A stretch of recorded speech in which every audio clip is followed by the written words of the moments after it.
اب اس عورت کے کچھ عرصے بعد بچے کی ولادت ہوئی. بچہ تھوڑا سا بڑا ہوا, باہر ماں کے ساتھ چلنے لگا, گھومنے پھرنے لگا, تو باہر گیا تو ایک بھیڑیا آیا, اور بھیڑیا آ کر اس کے بچے کو اس نے منہ سے پکڑا اور بھاگ. ماں پیچھے بھاگ رہی, میرا بیٹا میرا بچہ, اور بھیڑیا آگے بھاگ رہا ہے. اللہ اکبر. اللہ تبارک و تعالی نے ایک فرشتے کو حکم دیا کہ بھیڑیے کے پیچھے جاؤ, اس کے منہ سے بچہ چھین کر لاؤ اور اس کی ماں کے حوالے کر دو, اور ماں کو کہہ دینا اللہ عز و جل نے تم پر سلام بھیجا ہے اور فرمایا ہے کہ یہ لقمے کے بدلے لقمہ ہے. بات آئی سمجھ میں؟ اپنا لقمہ جو تم نے میری راہ میں دیا تھا, بھیڑیا کے لقمے سے تمہارے بیٹے کو بچایا ہے تمہارے رب نے. اللہ نے سلام بھیجا ہے. اے میرے میٹھے اسلامی بھائیو, یہ حدیث بتا رہی ہے کہ گناہ نیکی جو تھوڑی سی بھی ہو نا, وہ ضائع نہیں کی جاتی, وہ اللہ کے یہاں محفوظ ہے. جمعے کے خطبے میں ایک حدیث سنتے ہیں, البر لا یبلا والذنب لا ینسا والدیان لا یموت. سن لو, نیکی پرانی نہیں ہوتی, گناہ بھلایا نہیں جاتا, اور فیصلہ کرنے والا جو رب عز و جل ہے اسے موت نہیں آتی ہے. اب ہمیں سوچنا ہے کہ ہم نیکی کر بھی رہے ہیں کہ نہیں, کہ گناہ کر کر کے اپنے اکاؤنٹ کو بھری جا رہے ہیں. یہ چھوٹے چھوٹے صدقے جب جب موقع ملے نا, ماشاءاللہ ہم جمعہ پڑھنے جاتے ہیں, کل بھی جائیں گے مسجدوں میں, ہم نے دیکھا ہوگا مسجد کا ڈبہ آتا ہے سامنے, کچھ نہ کچھ ڈال دیا کرو اس نیت کے ساتھ, یار تھوڑے اور جمع کرا دو اپنی آخرت میں, تھوڑے اور اپنے پیسے جمع کرا, تھوڑے اور آگے چلے جائیں. اور یہ میں ایسے ہی خود نہیں کہہ رہا, سبحان اللہ. میں آپ کو بڑی خوبصورت 2-3 حدیثیں سناتا ہوں. پہلے تو یہ سمجھیے کہ آج کل دنیا میں اور آپ یہ چاہتے ہیں کہ ہمارے جو پیسے ہیں نا سیکیور رہیں. آج کل بڑا عجیب معاملہ, اچانک آگ لگ جاتی ہے, کسی کے پیسے چوری ہو جاتے ہیں, لوگ پریشان رہتے ہیں, سیکیورٹی مل جائے. ٹھیک ہے, تو میں آپ کو حدیث سنانے جا رہا ہوں. نبی پاک علیہ الصلوۃ والسلام فرماتے ہیں, اللہ کے حبیب علیہ الصلوۃ والسلام فرماتے ہیں کہ رب عز و جل فرماتا ہے, یعنی یہ حدیث قدسی ہے. اللہ فرماتا ہے, اے ابن آدم, اپنے خزانے میں سے میرے پاس کچھ جمع کر دے, اپنے پیسوں میں سے کچھ پیسے میرے پاس جمع کر دے. میں حدیث کا خلاصہ عرض کر رہا ہوں. نہ جلے گا, نہ ڈوبے گا, نہ چوری کیا جائے گا. سنو کیسی سیکیورٹی ہے.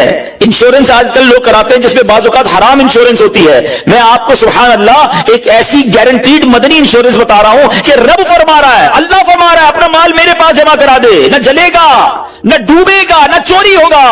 اور اللہ فرماتا ہے, میں اس وقت تجھے پورا بدلہ دوں گا جب تو اس کا زیادہ ضرورت مند ہوگا.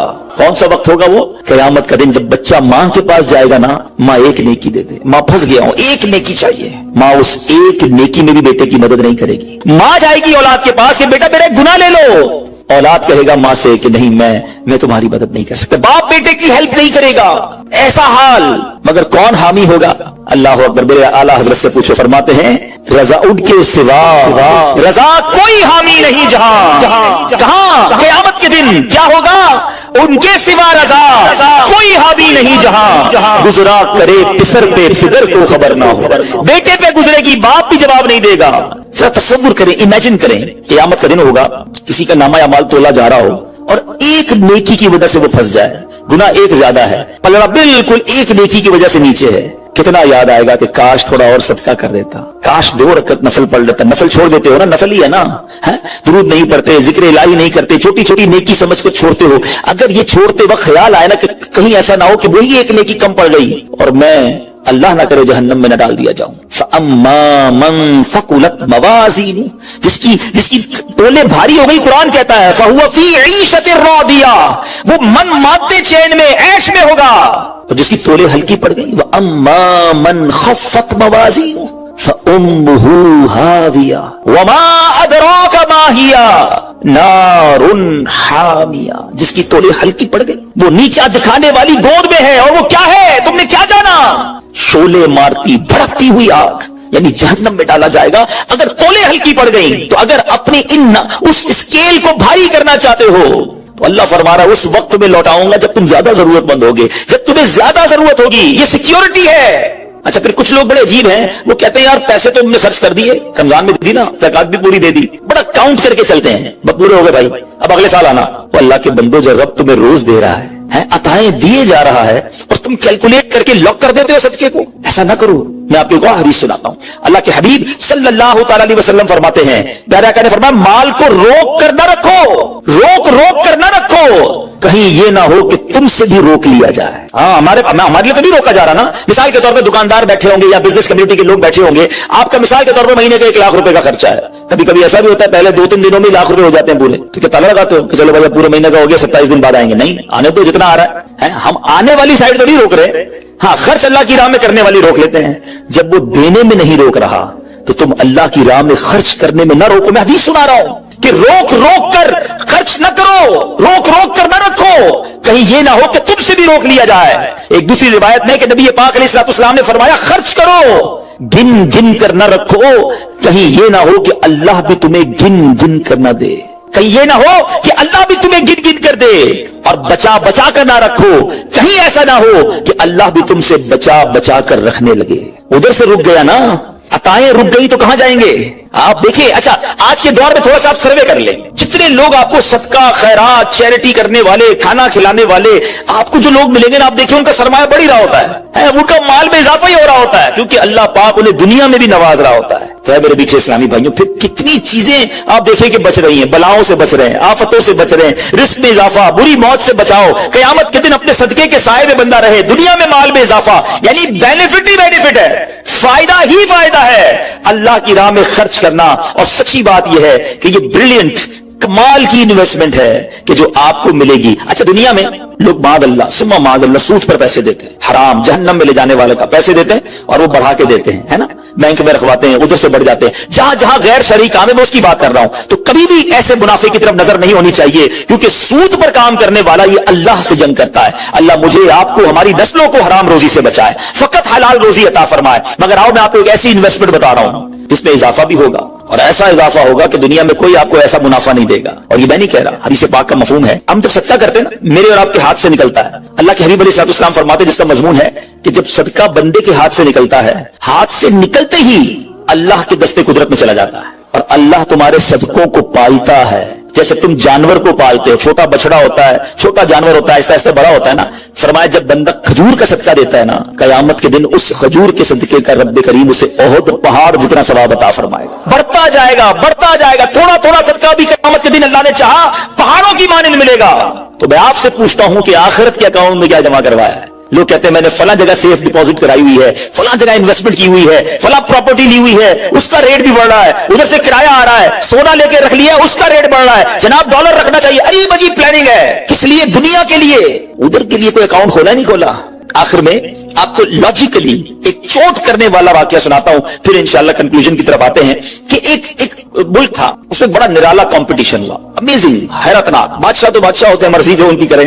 بادشاہ نے اعلان کر دیا جناب پورے ملک میں چیک کرو سب سے بڑا بے وقوف کون ہے, اس کو تحفہ دینا. عقل مندوں کے مقابلے تو سنے تھے, بے وقوف کا مقابلہ. چلے جناب شروع ہو گئے مقابلے. عجیب عجیب بے وقوف آتے تھے, اپنے کرتب دکھاتے, اپنی باتیں دکھاتے. وزیر تھے جو ٹیسٹ کرتے کرتے کرتے آخر کار ایک بندہ ایسا تھا جس سے بڑا بے وقوف پورے ملک میں نہیں تھا, بادشاہ کے سامنے کھڑا کر دیا. بادشاہ سلامت بڑے تجربے کیے, بڑے ٹیسٹ کیے, he is the biggest fool of our country, یہ ہمارے ملک کا سب سے بڑا جو ہے نا بے وقوف. بادشاہ نے کہا چیک کر لیا, کا چیک کر لیا. بادشاہ نے اپنی مالا اتاری سونے جواہرات کی, اس بے وقوف کو پہنا دی. بے وقوف بڑا خوش گھر آیا. تھوڑے دن ہوئے تو بے وقوف کو پتا چلا کہ بادشاہ سلامت بڑے بیمار ہیں, بڑے زیادہ بیمار ہو گئے. اچھا میں بھی جاؤں گا دیکھنے. تھا تو بے وقوف نا, سمجھ تو پڑتی نہیں تھی. چلا گیا بادشاہ کے پاس, کہا بادشاہ سلامت کیا حال ہے آپ کو, سنائیے. سنا بڑے بیمار ہو گئے ہیں. بادشاہ بہت زیادہ بیمار تھا, آخری لمحات تھے, کہتا ہے بس اب تو اس جہان کو چھوڑ کر جا رہا ہوں. اچھا بے وقوف کہتا ہے بادشاہ کو, اچھا کہیں اور جا رہے ہیں, کہاں جا رہے ہیں؟ تو یہ بھی پتا کہ مرنا بھی ہوتا ہے. بے وقوف جو تھا, تو بادشاہ کہتا ہے میں اس دنیا کو چھوڑ کے دوسری دنیا میں جا رہا ہوں. تو بادشاہ سلامت یہ بتائیے کہ ادھر میں دیکھتا ہوں آپ کا بہت بڑا محل ہے, بیوٹیفل بیڈ رومز ہیں, شاندار مکان ہے, جدھر جا رہے ادھر مکان بنا لیا آپ نے؟ بادشاہ کہتا ہے نہیں, ادھر تو میں نے جھوپڑی بھی نہیں بنائی ہے. بادشاہ سلامت میں دیکھتا ہوں آپ کے پاس بہت پیسے ہیں, بڑا مال ہے, آپ تو بانٹتے بھی سونا ہی ہیں, سونے کے جواہرات کے ڈھیر لگے ہوئے آپ کے پاس, جدھر جا رہے ادھر پیسے بھجوا دی نہیں بھجوائے؟ بادشاہ کہتا ہے میں نے تو وہاں بوٹی کوڑی بھی نہیں بھجوائی ہے. بادشاہ صاحب میں دیکھ رہا ہوں آپ کے آس پاس بڑے خادم خادمائیں, کنیز غلام ہیں, ہر طرف آپ کی خدمت گار ہیں, جدھر جا رہے ہیں ادھر کچھ غلام کنیز خادمہ بھجوائے نہیں بھجوائے؟ بادشاہ کہتا ہے ادھر تو کوئی خادم نہیں ہوگا. اس بے وقوف نے بڑی کمال کا کام کیا, اس نے وہ مالا اتاری اور بادشاہ کے گلے میں پہنا دی. کہا حضور پھر مجھ سے بڑے بے وقوف تو آپ ہوئے نا, آپ کو پتا ہے آپ کہیں اور جا رہے ہیں, آپ کو پتا ہے اس دنیا سے آپ کسی اور دنیا میں جا رہے ہیں, نہ گھر بنایا, نہ پیسے بھجوائے, نہ خادم بھجوائے, کرو گے کیا ادھر؟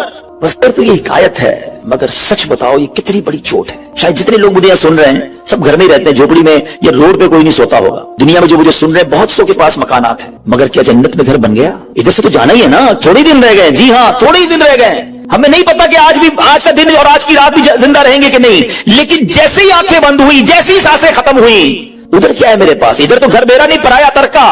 کیا کہتے جیسی میری اور آپ کی آنکھیں بند ہوں گی نا, حساب کتاب شروع ہو جائے گا. یہ بیٹے کو کتنا ملے گا, بیٹی کو کتنا ملے گا, بیوی کو کتنا, جناب رشتہ دار سارے حساب کتاب لے کے بیٹھ جائیں گے, میرا کچھ بھی نہیں بچنا.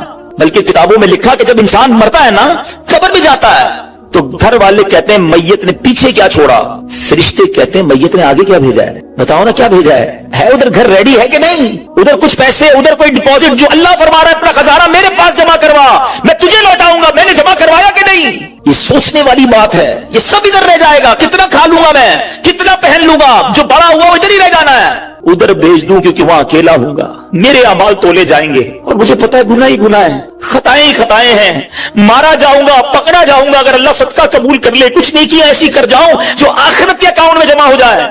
اے میرے میٹھے اسلامی بھائیوں, خدا را آج یہ ذہن بنا لیجئے کہ جب بھی اللہ کی راہ میں خرچ کرنے کی باری آئے تو اس کو برڈن فیل نہ کرے, بوجھ فیل نہ کرے, سعادت فیل کرے, محسوس کرے کہ یا اللہ تیری مہربانی, پھر موقع دیا اپنے اکاؤنٹ میں جمع کرانے کا.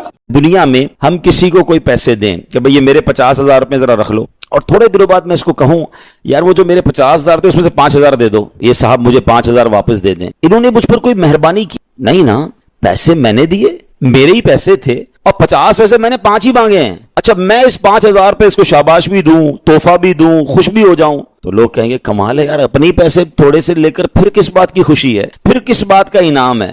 ٹھیک ہے نا, کوئی کمال نہیں ہے اس بندے کا جس کے پاس ہم پیسے رکھوا کے ہمارے ہی پیسے اس پہ سے بھی تھوڑے لے لیں. میرے رب کی شان دیکھیں کہ مال کون دیتا ہے, اللہ دیتا ہے. اچھا اللہ اپنے مال میں سے فرماتا ہے میری راہ میں خرچ کر لو. اچھا ہم خرچ کر بھی لے تو کمال کیا کیا, دیا اسی نے تھا. بلکہ مزے کی بات پتہ ہے کہ صرف مال نہیں دیتا, مال تو بہت سو کو دیا ہے, پھر اللہ خرچ کرنے کی توفیق بھی اللہ ہی دیتا ہے. دنیا میں سے بہت سارے لوگ ہیں جن کو اللہ نے بہت دیا ہے, توفیق نہیں دی ہے, اربوں پتی ہیں, زکات نہیں نکلتی ہے. نفلی صدقات کی بات تو بعد میں آئے گی نا, جو فرض ہے, جو ضروری ہے دینا, وہ نہیں نکلتا کیونکہ توفیق نہیں ہے, دل نہیں چلتا. سبحان اللہ, مال بھی رب دے, توفیق بھی رب دے, اور بندہ کچھ خرچ کر لے تو انعام بھی ربی عطا فرماتا ہے, جنت کی نعمتیں بھی رب عطا فرماتا ہے. بلکہ ایک جگہ تو رب نے فرمایا قرآن میں ہی, ہے کوئی جو اللہ کو اچھا قرض دے, قرض حسنہ. بڑی عجیب بات ہے کہ یار رب کو قرض کون دے سکتا ہے, جب مال ہی رب نے دیا ہے تو اللہ کا مال ہے. اللہ فرماتا ہے کوئی جو میری راہ میں خرچ کرے, اللہ فرماتا ہے کوئی جو اللہ کو قرض دے. اس کا مطلب کیا ہوا؟ علماء نے بڑی ڈیبیٹ کی اس پر, یہ لفظ قرض کیوں لایا گیا.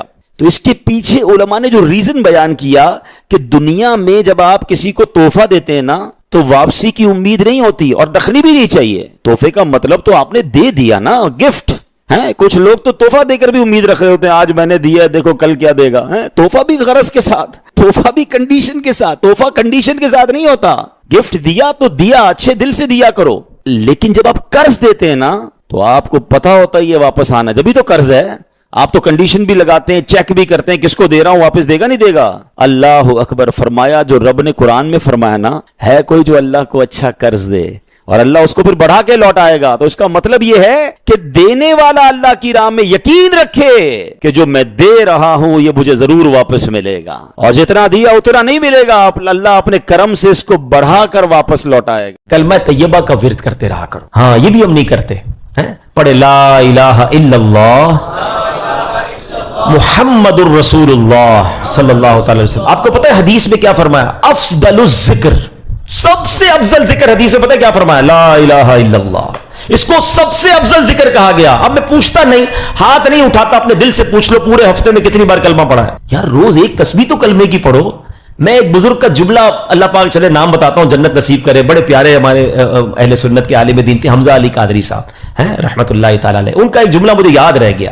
وہ بڑا پیارا جملہ کہا کرتے تھے, زبان کو کلمے کا عادی بناؤ, جس دن زبان بھاری ہو جائے گی اس دن بھی تمہاری زبان سے کلمہ جاری ہو جائے گا. آپ کو پتا ہے جب ہم مریں گے نا, سکرات کا جو وقت ہوتا ہے, زبان بھاری ہو جاتی ہے, جملے نہیں نکلتے. دیکھیں زبان کا عادی ہونے کے مطلب سمجھو. مثال دیتا ہوں, موٹر سائیکل پہ, گاڑی میں آپ کہیں جا رہے ہیں, اچانک بریک لگا, سامنے سے کوئی گاڑی آئی اور آپ کی گاڑی نے زور سے بریک لگایا, کیا نکلتا ہے زبان سے؟ اپنے آپ سے پوچھو. کچھ لوگوں کے منہ سے اس وقت گالی نکلتی ہے, کچھ نہ کچھ ایسا گندا نکلتا ہے, برا نکلتا ہے, اور الحمدللہ کچھ لوگ ایسے جس کا اس وقت نکلتا ہے یا رسول اللہ, ہے یا اللہ, لا الہ الا اللہ. کیوں؟ یہ جملہ سمجھنا میرا, جو برتن میں ہوتا ہے نا وہی چھلکتا ہے. جس کے اندر گندگی بھری ہونا ہے, گندی باتیں, بے حیائی, برے دوست میں بیٹھنا, گالی گلوچ, جب بھی اس کو جھٹکا لگے گا نا, جب بھی اس کو تکلیف پہنچے گی, چونکہ اندر گندگی بھری ہوئی ہے تو دھکا لگنے پر وہی باہر نکل رہا ہے.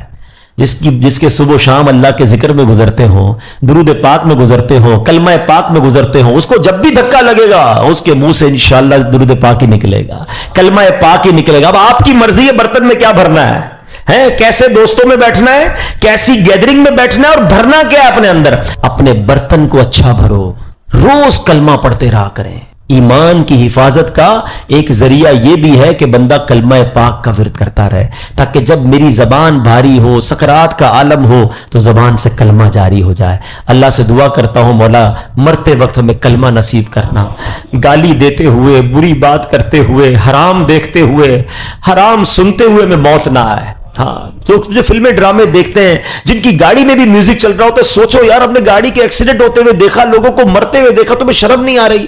خدا نہ خواستہ اس حال میں چلے گئے تو کیا ہوگا؟ گانے سنتے سنتے دنیا سے جاؤ گے۔ لوگوں کو شرم نہیں آتی جہاز کے اندر فلمیں دیکھ رہے ہیں، ارے جہاز تو ادھر پرخچے اڑ جاتے ہیں انسان کے، بندہ ادھر توبہ کرے، شراب پیتے ہیں، میں نے دیکھا ہے، کیونکہ فری ملتی ہے تو جو کبھی نہیں پیتا وہ بھی پی رہا ہوتا جہاز میں۔ توبہ توبہ توبہ، تمہیں کیا ہو گیا یار؟ مطلب جدھر گناہ کا موقع ملے کر لینا ہے۔ ہم مسلمان ہیں، ہماری کوئی باؤنڈری ہے؟